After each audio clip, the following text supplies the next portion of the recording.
My life looks perfect from the outside. A stunning house in the best part of town, a successful business I built from the ground up, and a beautiful wife, Caroline, who turns heads wherever she goes. But the truth is, our marriage is slowly unraveling. I've been so wrapped up in work, in building our empire, that I've neglected the most important part, her. I tell myself it's just a phase, that we're both just busy, but deep down, I know things have changed. Caroline used to look at me like I was the center of her world. Now when she looks at me, I see a stranger. She's restless, distant, spending more time at the gym than she does at home. I brush it off, telling myself she's just keeping fit, but there's a nagging feeling I can't shake. She's searching for something I'm not giving her, something I've ignored for too long. I'm a man of ambition in my mid-40s, and I've always been driven by success. I take pride in the life I've created for us, the wealth that surrounds us. But somewhere along the way, I grew complacent. Caroline is in her early 30s, still in her prime, and lately I've sensed her frustration. Our intimacy has dwindled, replaced by a routine that feels more like a chore than a connection. I thought she'd talk to me if something was wrong, but I was wrong. She's found another way to fill the void. The signs were subtle at first. More nights out with friends, a new wardrobe, and the gym. Then there was the instructor. I should have seen it coming. Young, fit, with a charm that's effortless. He's everything I'm not anymore. I thought he was just a passing interest, a harmless flirtation, until I found the texts. Explicit messages, photos, things I hadn't seen from her in years. She was excited, alive in ways she hasn't been with me for so long. It hit me like a punch to the gut. My world, my perfect life, suddenly felt like a cruel joke. I sit on the edge of our bed, her phone in my hand, reading through the messages over and over.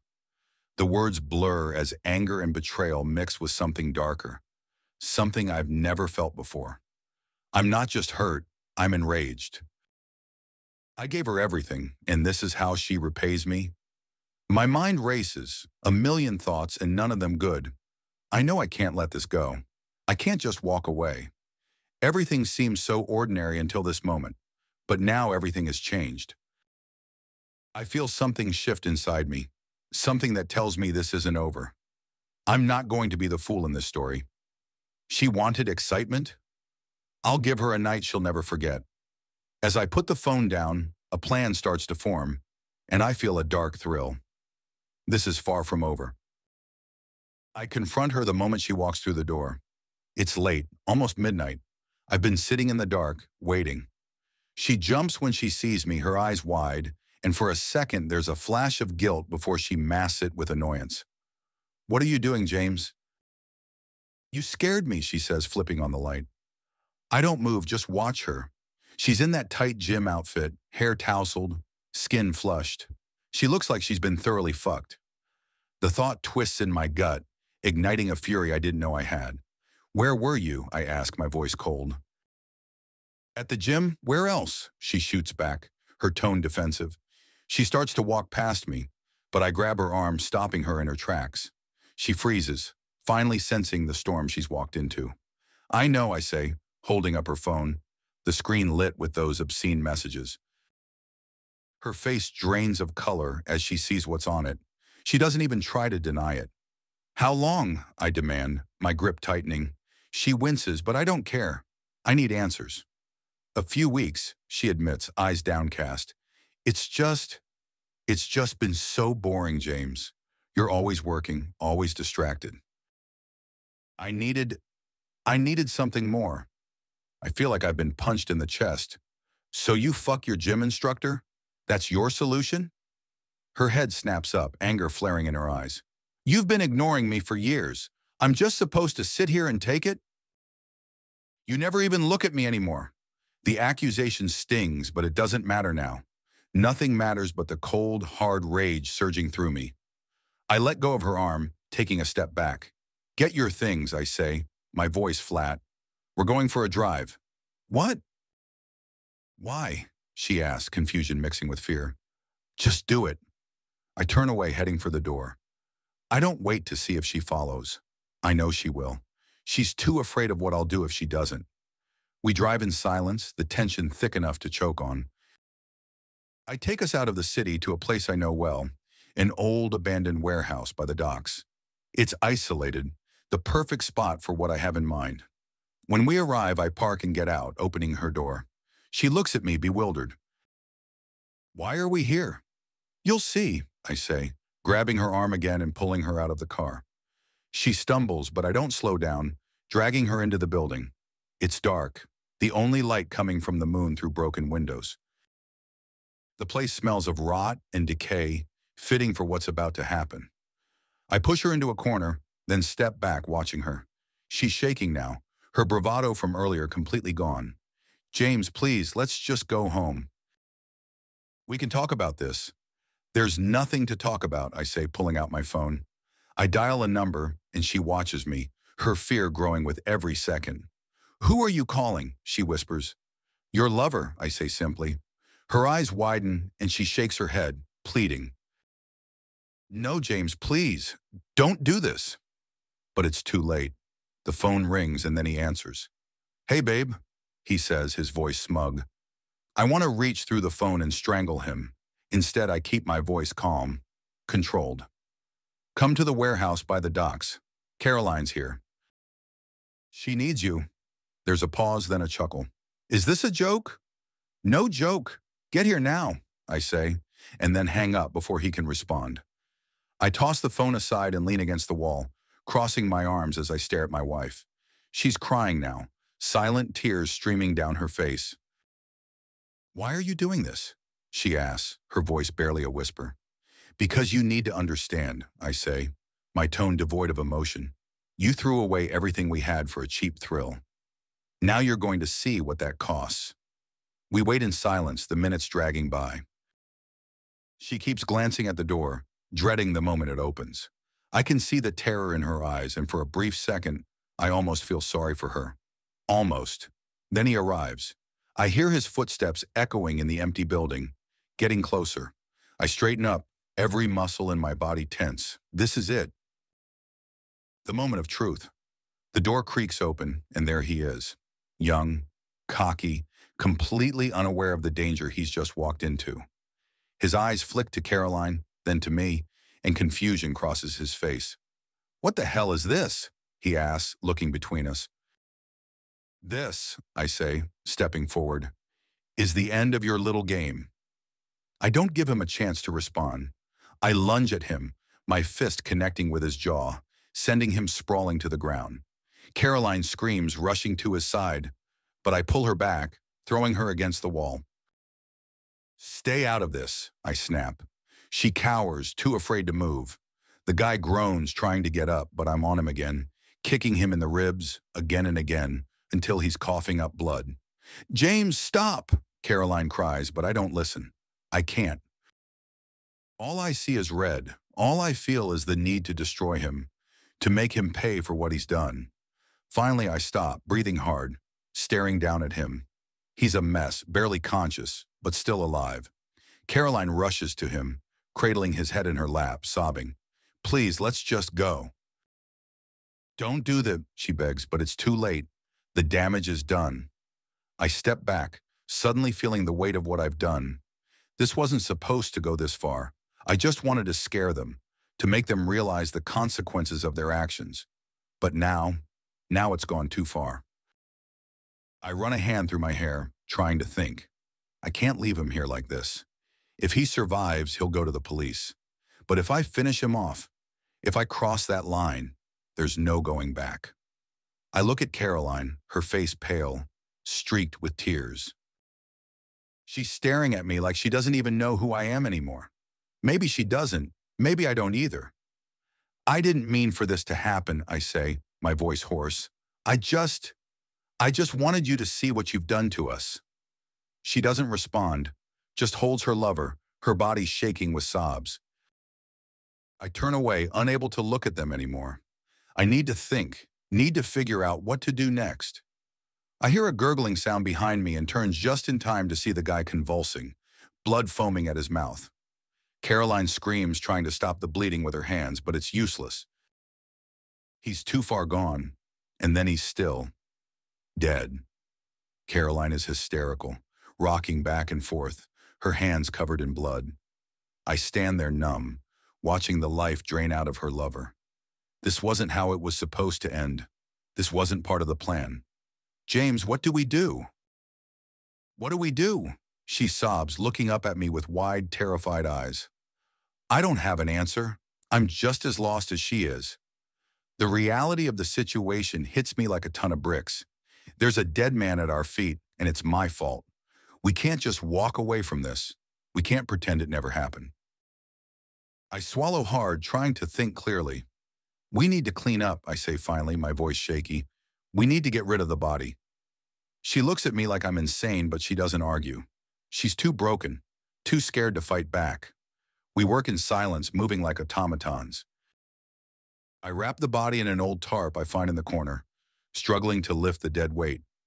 Caroline helps, her hands trembling, her face blank. We drag him out to the car, stuffing him in the trunk. The drive is a blur, my mind racing with 1,000 different thoughts, none of them good.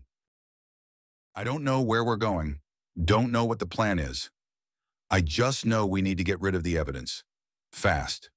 We reach a secluded spot in the woods, and I force myself to keep moving, to push through the shock and fear. We dig a shallow grave, dumping the body in and covering it with dirt. It's sloppy, but it's all we can manage. When it's done, we stand there, covered in sweat and dirt, staring at the makeshift grave. It's over. There's no going back now. We drive home in silence, the tension between us so thick it's suffocating. I can feel her eyes on me, but I don't look at her. I can't. All I can think about is what we've just done and how there's no escaping the consequences. When we get back to the house, I collapse on the couch, feeling like I've aged 10 years in the last few. Covering my tracks isn't as easy as I thought. I've dealt with difficult situations in business, but this is different. This is life and death. My mind races as I replay every moment, every detail. I have to erase any evidence that ties me to his death. If I slip up, everything will crumble. First, I scrub the car clean. The bloodstains from the trunk, the dirt from the tires, everything. It takes hours, but I can't afford to leave anything behind. I change clothes, bagging up what I wore that night and burning them in the fireplace. The stench of burning fabric fills the room, mixing with the scent of my panic. Caroline watches me the whole time, her eyes wide and vacant. She's a ghost drifting through the house, too stunned to do anything but follow my lead. I need her to stay that way, for now. She's fragile, teetering on the edge of a breakdown, and I can't let her fall apart just yet. I need to control the narrative. Caroline, I say, forcing calm into my voice as I sit beside her on the couch. We have to stick together on this. No one can know what happened. Do you understand? She nods slowly, but I can see the doubt in her eyes.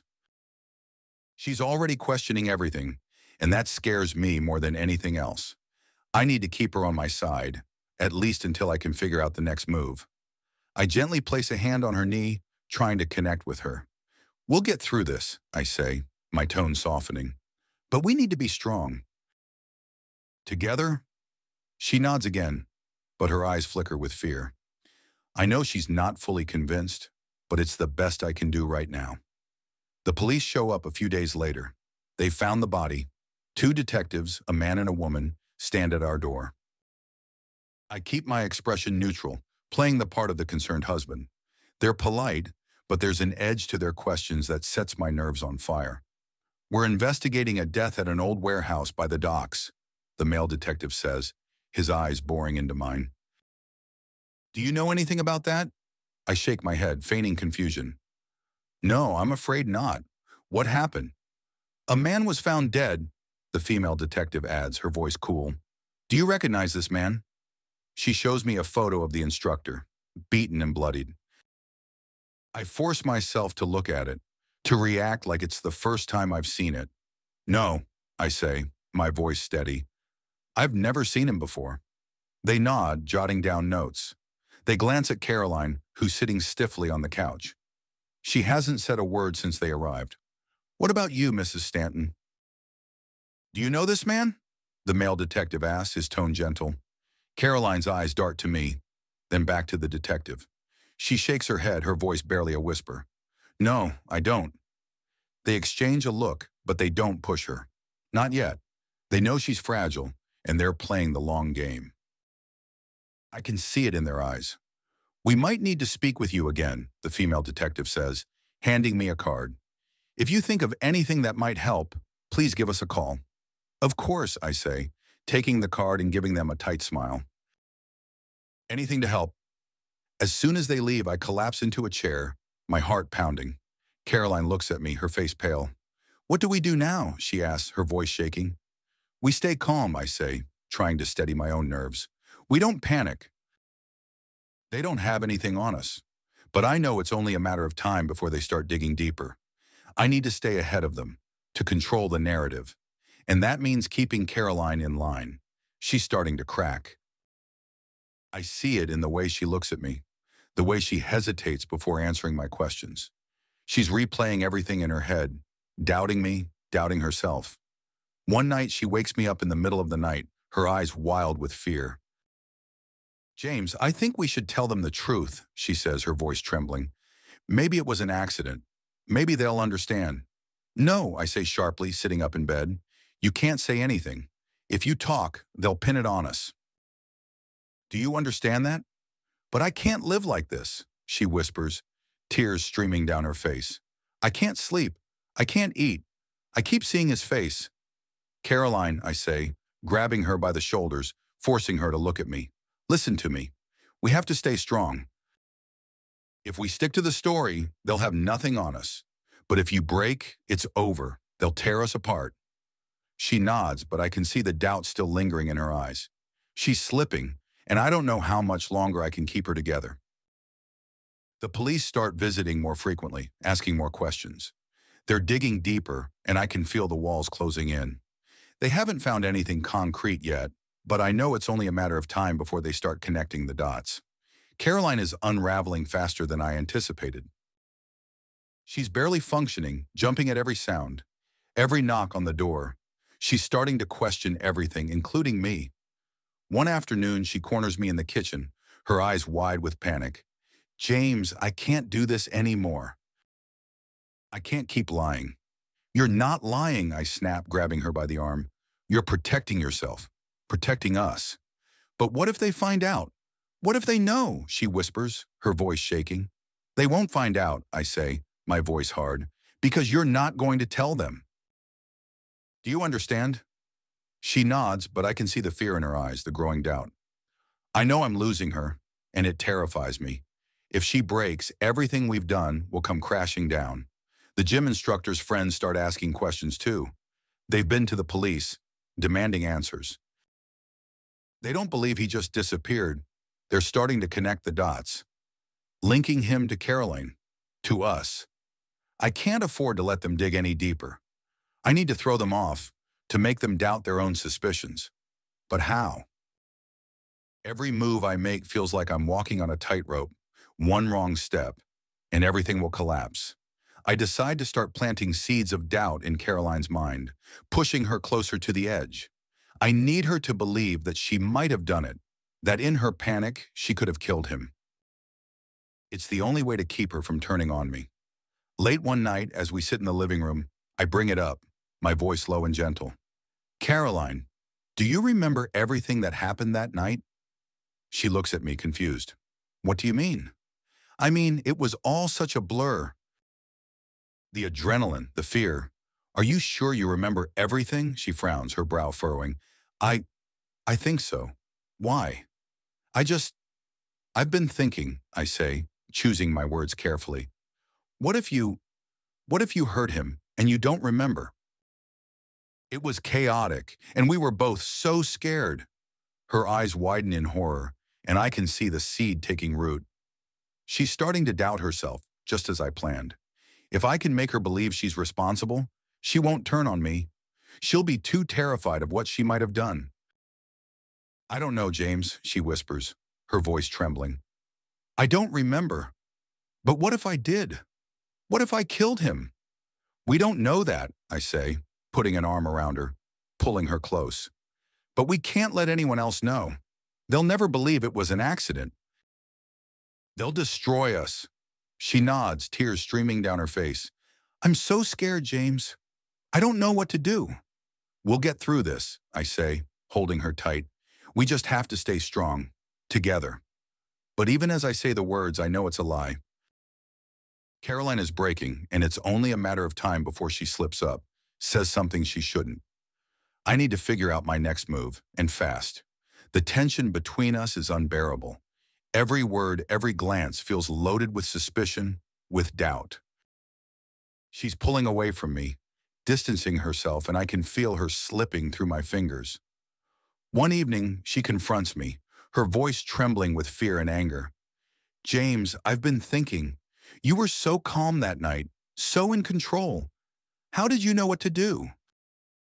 How did you know where to go? I feel my heart skip a beat, but I force myself to stay calm, to keep my expression neutral. I was in shock, Caroline. I was just trying to keep us safe. But you knew exactly what to do, she presses, her eyes narrowing. It's like you'd planned it. Planned it, I laugh, though it comes out forced. That's ridiculous, Caroline. You're not thinking straight. The walls are closing in. I feel it every day. Caroline barely speaks to me now. She's in her own world, trapped in a cycle of guilt, fear, and suspicion. I can see it in her eyes, the way she watches me, the way she hesitates before answering even the simplest questions. I know she's piecing things together, and that terrifies me more than anything else. One evening, I come home to find her gone. I search the house, my heart pounding in my chest until I see the note on the kitchen table. It's short, scrawled in her shaky handwriting. I can't do this anymore. I need help. My first instinct is to panic, but I force myself to stay calm. I check the closet. Her coat is missing, along with a pair of shoes. She hasn't taken any luggage, just the essentials. She's not running away. She's gone to see someone. But who? I grab my phone and start calling her, but it goes straight to voicemail. I try again and again, each time growing more frantic. She's slipping through my fingers, and if she talks to the wrong person, everything will come crashing down. Hours pass, and I hear nothing. I'm pacing the living room, trying to think of my next move, when the front door finally opens.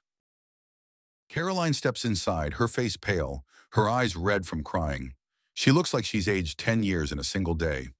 Where have you been? I demand, my voice harsher than I intend. She looks at me, her expression unreadable. I went to see a lawyer, she says quietly. My blood turns to ice. Why? Because I can't keep doing this, James, she says, her voice trembling. I can't keep lying, living in fear. I need to know my options. Your options, I snap, stepping closer. You're going to ruin everything. Do you even realize that? She flinches but stands her ground. I don't care anymore. I need to protect myself. I grab her arm, squeezing hard. What did you tell them? Nothing yet, she says, her eyes meeting mine with a defiance I haven't seen before. But I'm going back tomorrow. I feel a wave of rage followed by something else. Panic. She's slipping away from me, and if she talks, everything we've done, everything I've tried to cover up, will be exposed. I can't let that happen. You're not going back, I say, my voice low and dangerous. You're not telling anyone anything. Do you understand me? She jerks her arm free, her eyes flashing with anger. You don't control me, James. Not anymore. Her words hit me like a slap to the face. For a moment, I'm stunned, unsure of how to respond. Then the panic sets in, fueling my desperation. Caroline, you don't know what you're doing, I say, trying to soften my tone, to appeal to her emotions. If you go to the police, they'll destroy us both. You'll be implicated too. I don't care, she shouts, tears streaming down her face. I can't live like this anymore. I'd rather take my chances with the police than spend another day in this house with you. The words cut deep, and I feel something inside me snap. I've tried to keep things under control, to manage the situation, but now it's spiraling out of my hands. I realize that if I don't act now, I'll lose everything. I take a deep breath, forcing myself to think. I have to be smart about this. I have to stop her from talking, permanently if necessary. That night I lie awake beside her, listening to her breathing, my mind racing with possibilities. I can't let her go to the police, but how do I stop her? My thoughts are dark, spiraling into dangerous territory, but I can't seem to pull back. The only way to end this is to eliminate the threat. Caroline has become a loose end, a liability I can't afford. The next morning I wake up before she does, slipping out of bed quietly. I go to the garage, grabbing the small handgun I keep hidden in a locked toolbox. My hands shake as I load it, but I force myself to stay calm. This is the only way. It has to be done. When I go back inside, she's in the kitchen making coffee. She looks up when I enter, her eyes still puffy from crying. There's a moment of silence between us, thick with unspoken tension. "I'm sorry for last night," she says finally, her voice soft. "I didn't mean to scare you." I nod, forcing a smile. "It's okay. We'll figure this out together." She looks relieved, but I can tell she's still on edge. She hasn't fully committed to her decision yet, but she's close. Too close. "Why don't we go for a drive?" I suggest, keeping my tone light. "Get some fresh air, clear our heads." She hesitates but then nods. "Yeah, that sounds nice." We drive out of the city, heading toward the same remote area where it all started.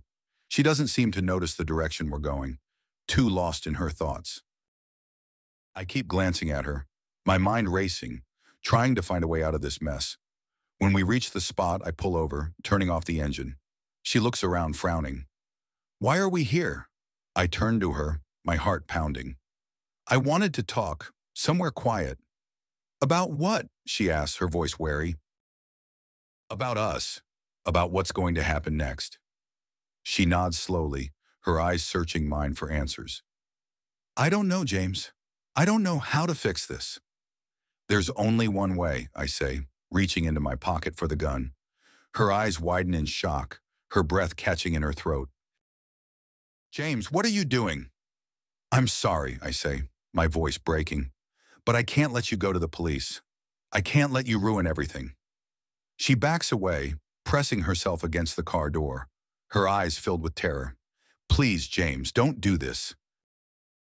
"We can find another way." "There is no other way," I say, raising the gun, my hands shaking.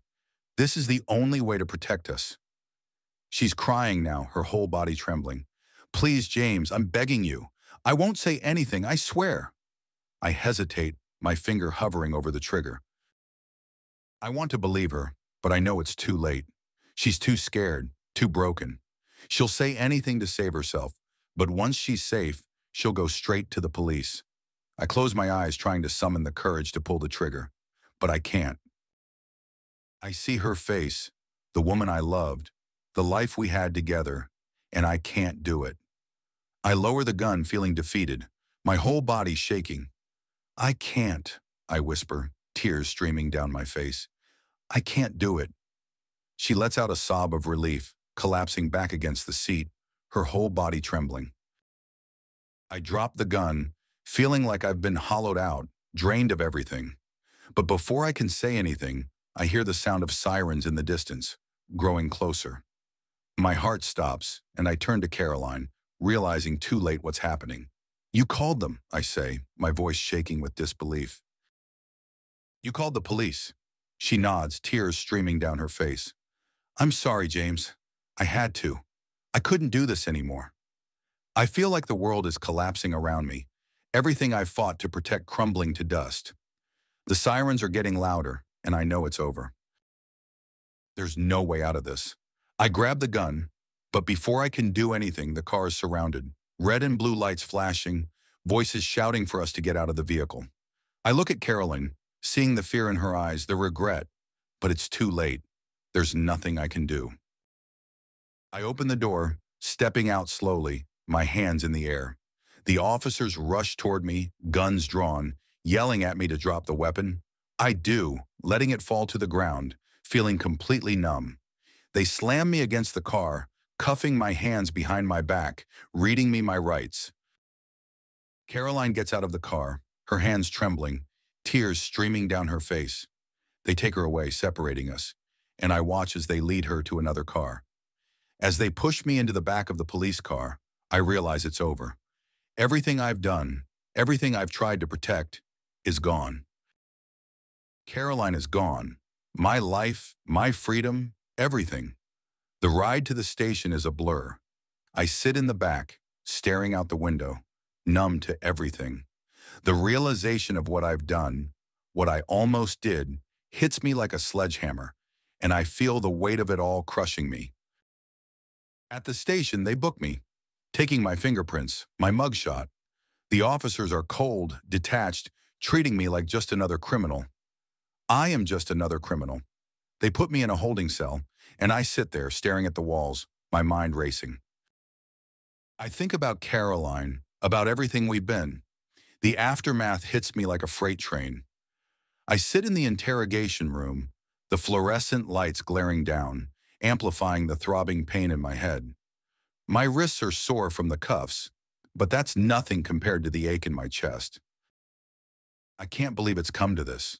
The gun, the police, Caroline's tear-streaked face, they all blur together in a nightmare I can't wake up from. Two detectives sit across from me, their faces blank slates. They've been at this for hours, asking the same questions over and over. I keep my answers short, controlled, but inside I'm crumbling. I know they're piecing it together, slowly but surely. They just need one slip-up, one mistake, and it's over. "Let's go over this again," one of them says, his voice grating. "You say you had no idea about your wife's relationship with the victim?" "No," I lie, my voice steady. "I didn't know." They exchange a look, and I feel my stomach twist. They're not buying it. Why would they? Everything is falling apart, and all I can do is cling to the story I've rehearsed in my head. "And yet you ended up at the warehouse where he was found?" The other detective presses, leaning forward. "It was a coincidence," I say, hating how weak it sounds. "I was driving around trying to clear my head. I didn't know he'd be there." They don't even bother hiding their skepticism. I'm running out of options, and they know it. They push and prod, trying to crack me, but I hold on, barely. After what feels like an eternity, they leave, and I'm left alone in the sterile room. The walls feel like they're closing in, and I struggle to keep my breathing steady. My mind races, searching for a way out. But every path leads to the same conclusion. I'm trapped. I think about Caroline, about how she betrayed me. She called the police, and now she's probably somewhere safe, far away from this mess. I hate her for it, but I also can't stop thinking about her. Even after everything, I can't let her go. Hours pass, or maybe it's minutes. Time has lost all meaning. Eventually they come back for me, leading me to a holding cell. It's small, cold, and the walls are stained with the remnants of past occupants. I sit on the hard bench, staring at the bars, feeling the weight of my situation pressed down on me. Days blend into each other. My lawyer visits, but he's a tired, overworked public defender who doesn't seem to care much about my case. He tells me I should consider a plea deal, that the evidence against me is strong. I nod, but inside I'm screaming. This can't be how it ends. I can't let it end like this. The trial looms ahead, a dark cloud on the horizon. The media catches wind of the story. A wealthy businessman involved in a sordid affair that led to murder. They eat it up, twisting every detail, every rumor, until it's unrecognizable. My name is splashed across headlines, my face plastered on every screen. I've gone from a respected figure to a villain in the blink of an eye. The day of the trial arrives, and I'm led into the courtroom in handcuffs. The room is packed, a sea of faces all turned toward me, judging, condemning. I keep my head down, focusing on putting one foot in front of the other. I can feel Caroline's presence before I see her. She's sitting at the front, next to her lawyer, her face pale, her eyes hollow. She doesn't look at me, doesn't acknowledge my existence. It's like I'm already dead to her. The prosecution lays out their case with ruthless efficiency.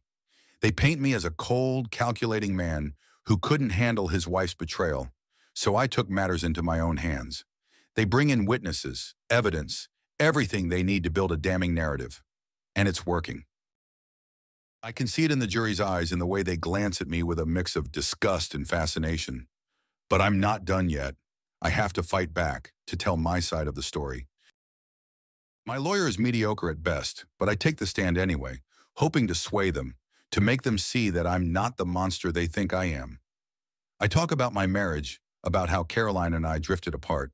I explain how I found out about the affair, how it broke me, how I lost control. I don't lie about the confrontation at the warehouse. I admit I was there, but I spin it, making it sound like an accident, a tragic misunderstanding that spiraled out of control.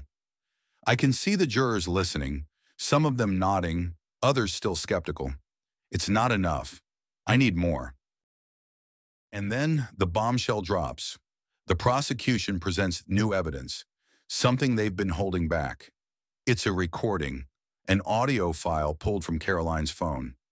My voice clear as day, talking about the plan, about how I was going to make sure her lover paid for what he did. I feel the blood drain from my face as the recording plays, my own words damning me in front of everyone. I glance at Caroline, and for the first time she looks back at me. There's no triumph in her eyes, no satisfaction, just emptiness. She's won, but at what cost? We're both destroyed, our lives in ruins, and for what? A fleeting moment of revenge, a desperate attempt to hold on to something that was already gone. The defense crumbles after that.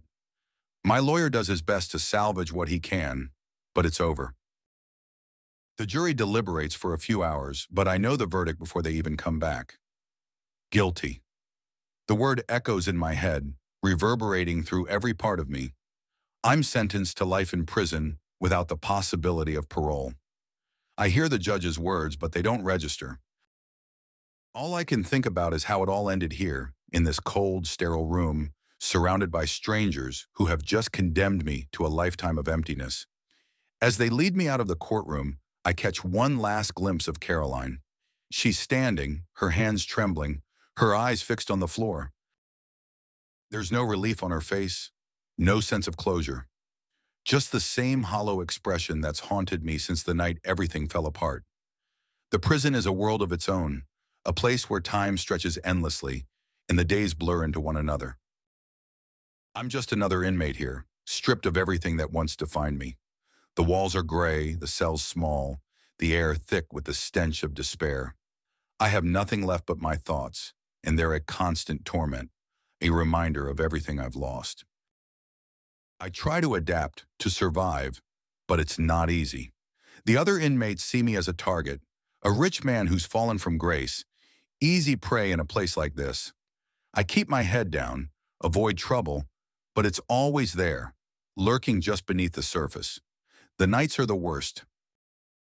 I lie on the hard cot staring up at the ceiling, replaying everything in my mind. The affair, the confrontation, the trial. It's all a blur, a nightmare I can't escape. I think about Caroline, about where she is now, what she's doing. Is she free? Has she moved on? Or is she trapped in her own version of hell, just like I am? I wonder if she ever thinks about me, if she ever regrets what happened. But deep down, I know the answer. We're both prisoners, but hers is of her own making. She chose this path, just like I did. One day I receive a letter. It's from Caroline. The sight of her handwriting sends a jolt through me, a mix of anger, regret, and something else. Something I can't quite name. I open it with trembling hands, my heart pounding in my chest. The letter is short, just a few lines. She writes about how she's trying to rebuild her life, how she's seeing a therapist, trying to come to terms with everything. She doesn't ask for forgiveness, doesn't offer any. It's just a final goodbye, a way to sever the last thread that connects us. As I read the letter, I feel a strange sense of closure. It's not peace. There's no peace to be found in this place. But it's something. I fold the letter and tuck it away, a final reminder of the life I once had and the choices that led me here. I spend my days in the prison yard, staring out at the horizon, thinking about what could have been. The other inmates leave me alone now, sensing the distance I've put between myself and the rest of the world. I'm a man apart, a shadow of who I once was, haunted by the ghosts of my past. But as the days turn into weeks and the weeks into months, I begin to see a way forward. It's not a life I ever wanted, but it's the one I have now. I make the best of it, finding small routines, moments of solace in the midst of the chaos. I know I'll never be free, not really, but I can find a way to exist in this new reality. As I sit in my cell, I think about the future.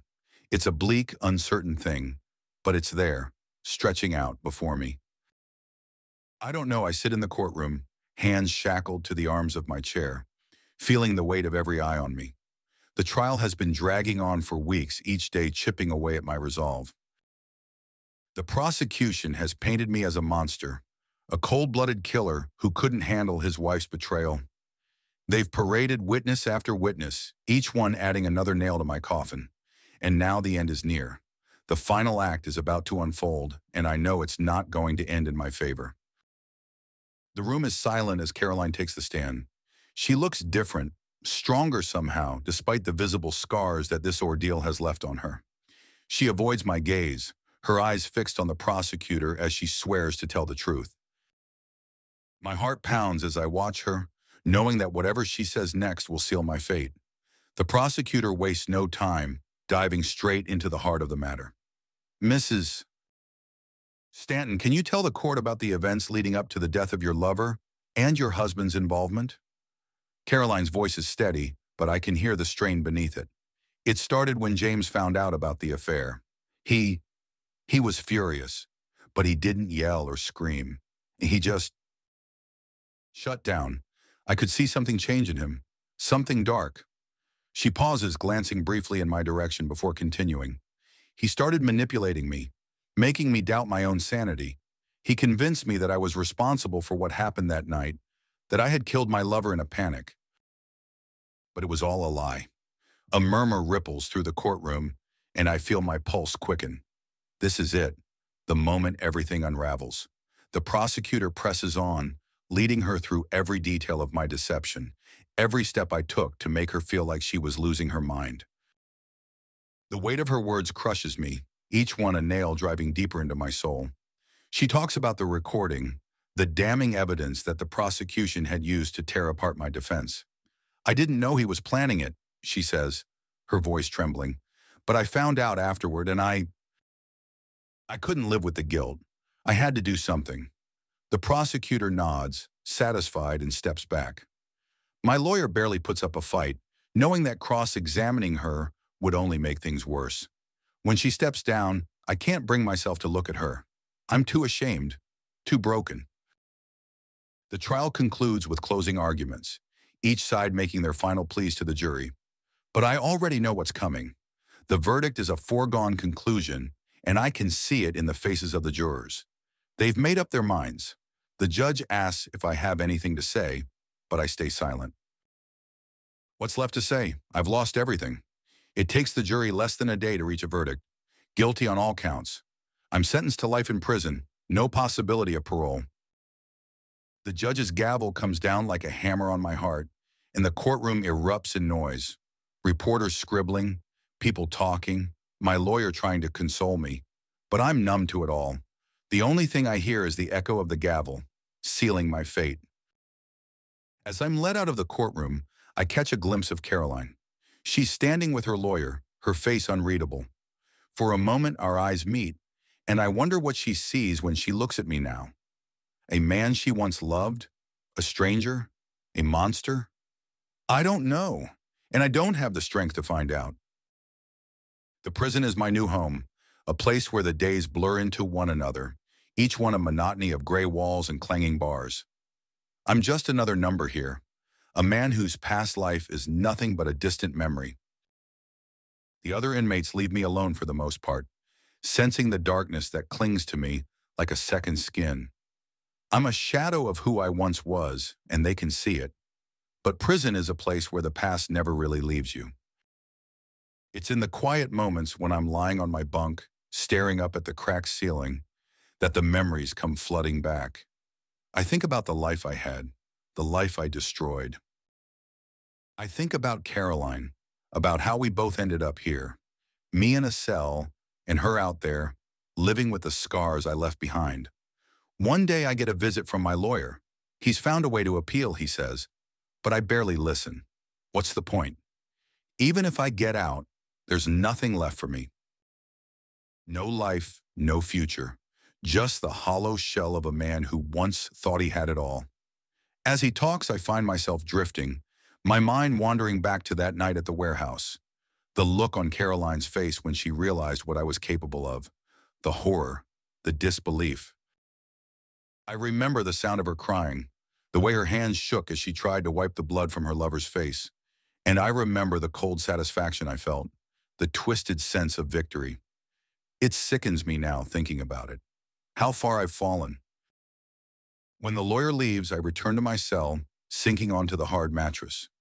The letter from Caroline is still tucked under my pillow, the one she sent me after the trial. I've read it so many times that the paper is worn, the words etched into my memory. She wrote about how she's trying to move on, how she's seeing a therapist, trying to rebuild her life. But she didn't need to say what I already knew, that she'll never truly escape what happened, just like I'll never escape this cell. We're both prisoners in our own way. The days drag on, each one a repetition of the last. I find solace in routine, in the small tasks that keep my mind occupied.